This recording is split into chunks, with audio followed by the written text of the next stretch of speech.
Angeles. So we're in Los Angeles, but one of LA's NBA teams was in Sacramento last night, the King versus the Kings. But this one, it was a little bit more about Russell Westbrook's continued struggles. So let's take a look. Let's go up to Sacramento. There he is, LeBron James taking on the Kings. But let's skip ahead about halfway through the third, game tied at 77. The King versus the Kings. Oh, is that upper room? Maybe.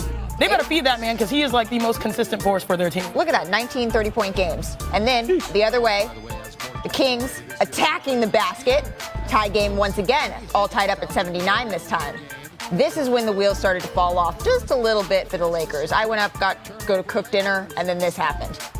Oh, no. You know what's interesting, Malika? The Lakers were outscored by 28 paint points. That's the worst since LeBron James joined the team. They're really missing AD. It did not get better in the fourth quarter. The Lakers were able to take a little bit of a run, but the Kings, they just kept coming. And so did Russell Westbrook's shots, but he wasn't making them. That'll do it. Russell Westbrook, 8 points, 2 of 14 shooting. We're going to hear from him in just a little bit. And this, dagger. This was the dagger. The Kings, they get a win over the Lakers. Here's Russell Westbrook after the game. Honestly, I don't like this. The word slump for me is not like something I like lean on. I stay locked in. I'm just in the position of trying to figure out the best way to play at the moment. I'll figure it out, and that's that. Like, make adjustments and then figure out ways to be able to, just make a shot. That's it. I mean, obviously, you put in the work and trust the work that you put into it. So, he's getting some really good looks. They're just not going down for him right now. All right. I feel like this is deja vu. I'm going to ask the question that I've asked many, many times on this show, but I have a new strategy this time, Big Perk, okay? We've seen you have big lists. Do you have a big plan to fix Russell Westbrook's big issues here? Absolutely, I do. And here it is, right? I know everybody has been praising LeBron James playing the center position, and it's been great for the offense. But look, move LeBron back to the point. And the reason that I say this is because Russell Westbrook hasn't been knocking down shots. He's been horrible. How about putting him in the pick and rolls and letting him actually roll to the basket, getting easy layups? Something like playing the center position on the offensive end. I watched Billy Donovan do it with Andre Roberson when they were in Oklahoma City. Andre Roberson couldn't shoot. He put him at the 5, let him roll, be a live threat, finish at the basket. Cool. Solve them problems with Russ taking those shots. Number 2, run it. Where's number 2? Here you go. In those bank shots that Russ are taking, the ones that hit in the shot clock. Yeah, the wings. Listen, the Lakers should put in place now that every time Russ shoots that shot, he gets fined. Take it out of the repertoire. It's not a good thing for the Lakers, and it's not a good thing for Russell Westbrook. Coming in at number 3, where's that? Run it, run it, run it, run it. More post-ups.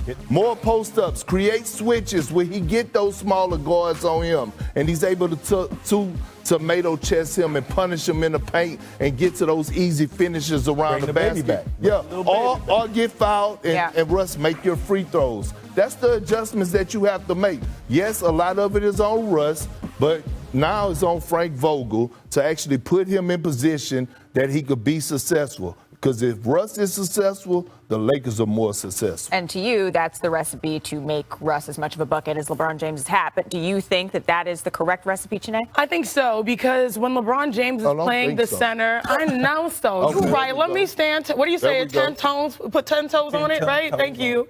I think when you have LeBron James at the center, that is convenient because the NBA is primarily small ball, right? So he plays the center. You get more shooting, hopefully. But the reality is when he is setting screens, he's not dictating plays as much.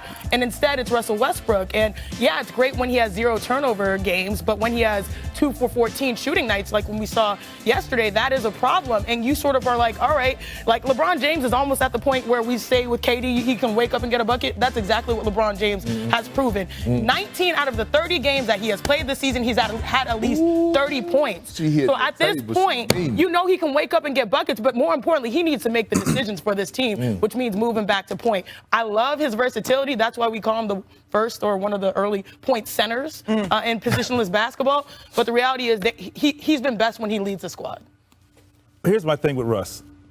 First of all, if you're going to play small ball, your team has to defend and allow Russ to get out in transition.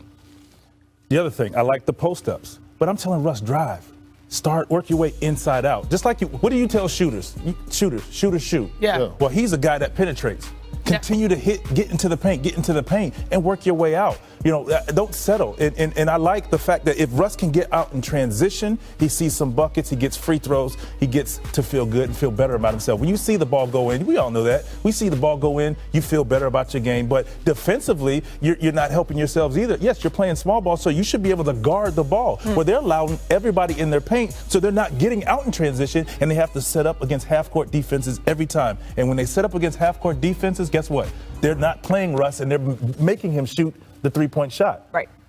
And so this is why I say, yes, LeBron at center helps them offensively, but it don't help them defensively because they don't have a rim protector. Well, and then what happens when you're trying to work Anthony Davis back in? Oh, well, you bring Anthony Davis back in. See, what happened is, what's going on right now is that, I said this before last week or 2 weeks ago on this show, what LeBron James is really showing Anthony Davis is how to embrace the center position. And they were getting stops, too. Yeah, but embrace it, AD. Like, it's not bad. It's not a bad thing. And still and all, even if you do have Anthony Davis on the floor, you still could stretch him out because I don't believe that Anthony Davis is going to stay in his shooting slump for his three-point shots. We already know his 15-footer is automatic. But have Russ roll into the basket. Help Russ because we didn't came to the conclusion you're not going to be able to trade him. So now you got to figure out how can I get the best version of Russell Westbrook. And I ain't going to even lie. Right now, watching his interviews, listening to him, he looks broken.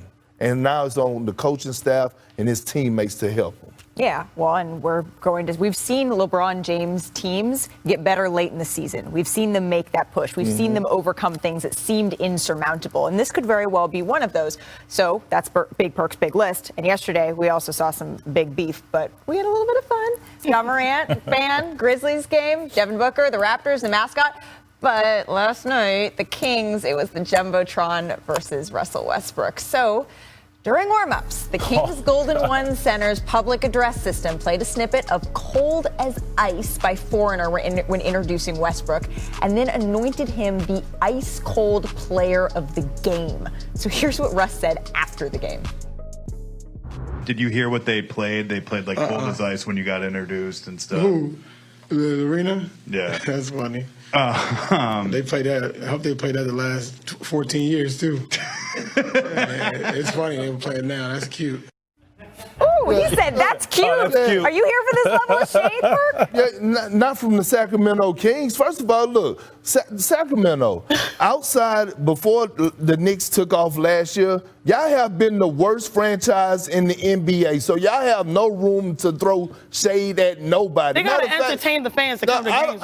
You don't do it at someone else's expense because they're in no position. Also, Russ had a point. Like, were you saying this the last 14 years? That part. Were you saying this the last 14 years? I was shady. You were not. He stopped throwing the shade like just for jokes at Russ. Like he gets it quite a bit more than other NBA players. Yeah, but Sacramento, like what? Yeah, you have to be able to take it, dish it out, all that stuff. But okay, tranquilo, everybody. I do know that Sinead, though, she took off a segment. You came back looking a little bit. Okay, I went and did some push-ups, did some pull-ups. I got the towel. Let me see if I can do it here. Oh!